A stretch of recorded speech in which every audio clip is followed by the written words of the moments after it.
एक हरा भरा जंगल था जहाँ एक प्यारा सा हाथी बंटी रहता था। बंटी बहुत ताकतवर था और हमेशा अपनी ताकत पर फख्र करता था। वो अक्सर कहता, मैं सबसे मजबूत हूँ, मुझे किसी की जरूरत नहीं। ये बात सुनकर उसके दोस्त चीकू तोता और मीना मीना उदास हो जाते थे। चीकू तोते ने नरमी से कहा, बंटी, सिर्फ ताकत सब कुछ नहीं होती।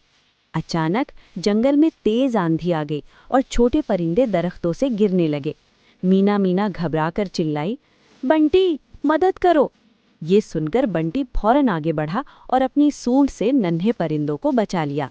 उस वक्त बंटी को अपनी गलती का एहसास हुआ और उसने कहा, आज मुझे समझ आ गया है कि मदद बहुत ज़रूरी होती है।